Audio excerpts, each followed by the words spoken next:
Oke, kita mulai ya. Di pembahasan kali ini, kita bakal bener-bener ngerombak cara Anda ngelihat angka dan laporan keuangan perusahaan. Jujur aja, kebanyakan dari kita kan kalau udah ngeliat lembaran penuh angka itu bawaannya langsung pusing, atau ngerasa, ini mah cuma buat akuntan di Wall Street. Tapi tenang aja, hari ini kita bakal ubah total perspektif itu. Kita bakal belajar cara berpikir layaknya seorang pemilik bisnis sejati. Karena gini loh, pada akhirnya waktu Anda beli saham sebuah perusahaan, Anda itu lagi beli kepemilikan bisnisnya. Dan sebagai owner, ya Anda harus tahu persis dong gimana kondisi bisnis Anda sendiri kan? Coba bayangin sejenak skenario yang gampang banget ini. Anda adalah seorang orang tua, lagi duduk santai, terus nerima rapor kenaikan kelas anak Anda. Pas buka rapornya, Anda pasti nggak cuma ngeliat nilai akhir di halaman paling belakang doang kan? Pasti Anda bakal cek detailnya. Nilai matematikanya gimana? Anaknya rajin masuk atau sering bolos? Terus catatan kelakuan dari gurunya gimana? Intinya, Anda nganalisis berbagai sisi buat bener-bener paham gimana kinerja anak Anda, bukan cuma terpaku sama satu angka yang kebetulan dicetak paling gede. Terus, kelanjutannya gini. Habis ngelihat rapor akademiknya, sebagai orang tua, Anda pasti penasaran juga sama kondisi keuangan anak Anda. Anda mungkin mulai ngecek saku mereka atau ngintip buku tabungannya. Uang jajan yang selama ini Anda kasih itu larinya kemana sih? Dipakai buat beli buku pelajaran sebagai investasi masa depan mereka? Atau malah ludes nggak bersisa buat beli mainan-mainan yang besok juga udah bosan, alias cuma buat konsumsi semata? Nah, dari gabungan dua hal ini, rapor dan buku tabungan, Anda jadi bisa nilai dengan pasti, anak Anda ini sehat secara mental dan disiplin secara finansial nggak sih? Nah, dari analogi rapor sekolah tadi, kita masuk ke bagian pertama kita, gimana konsep ini berlaku untuk perusahaan besar.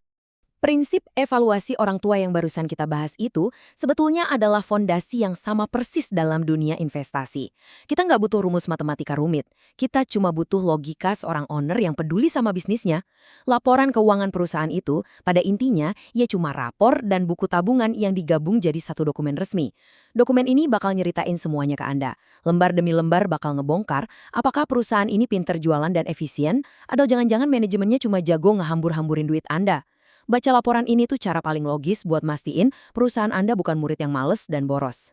Laporan keuangan ini ibarat serum kejujuran yang paling ampuh. Serius deh. Tiap hari, kita sering banget dengar CEO ngasih janji-janji manis dan rencana muluk-muluk di media. Tapi, apakah janji manis itu beneran kejadian? Nah, laporan keuangan inilah yang ngebuktiinnya pakai data objektif.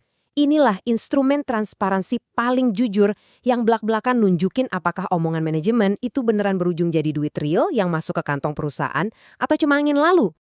Biar kita bisa nilai murid korporat ini dengan benar, regulasi itu mewajibkan perusahaan nerbitin laporan secara rutin. Dan tenang aja, ini cuma kebagi jadi 3 pilar utama yang saling melengkapi. Laporan laba rugi, neraca, sama laporan arus kas, pastinya lengkap sama catatan detailnya. 3 pilar ini adalah senjata utama Anda. Yuk kita bedah satu-satu dengan bahasa yang paling gampang. Lanjut ke pilar pertama, laba rugi. Pertanyaan besarnya, apakah kita beneran untung? Buat ngejawab apakah perusahaan beneran ngasilin duit dari kegiatan sehari-harinya, kita mulai dari barisan paling atas dulu. Pendapatan atau revenue.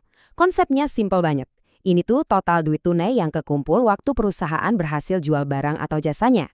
Kalau Anda punya kedai kopi, nah ini adalah total duit dari semua cangkir kopi yang laku terjual hari itu. Angka ini nunjukin produk perusahaan Anda beneran dibutuhin pasan nggak sih? Tapi ingat, pendapatan gede itu nggak ada artinya kalau biayanya juga selangit kan? Jadi, dari total pendapatan tadi, kita kurangin deh sama semua pengeluaran. Mulai dari gaji karyawan, beli bahan baku, biaya operasional, bunga, sampai pajak. Ibaratnya semua perlengkapan sekolah ini harus dibayar dulu. Nah, angka terakhir yang nyisa di paling bawah, itulah laba bersih.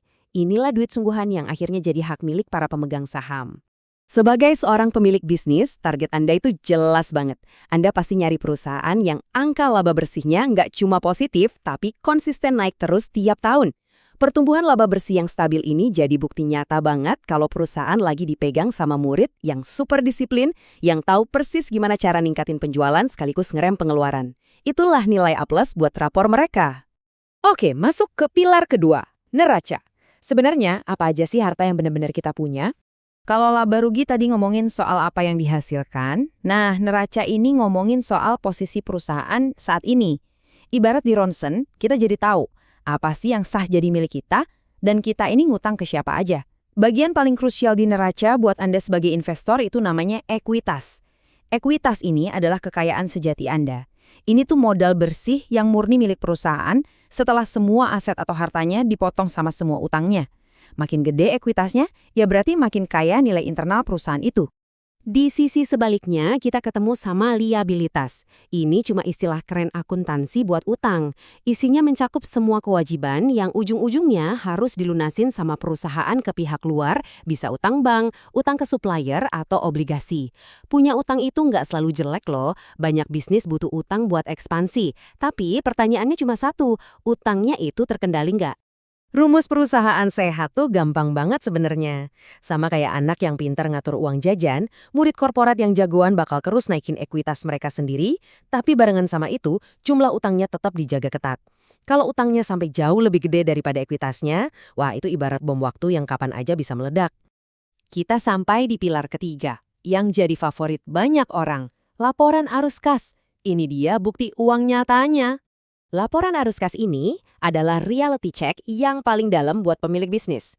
Soalnya, sering banget ada perbedaan nyolok antara untung di atas kertas akuntansi sama duit tunai fisik yang beneran nongkrong di rekening bank.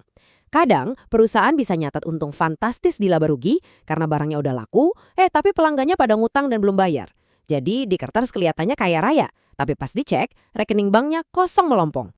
Disinilah laporan arus kas maju sebagai detektor kebohongan Anda. Laporan ini mastiin kalau untung yang dilaporin tadi itu bukan sekedar trik akuntansi atau piutang nyangkut.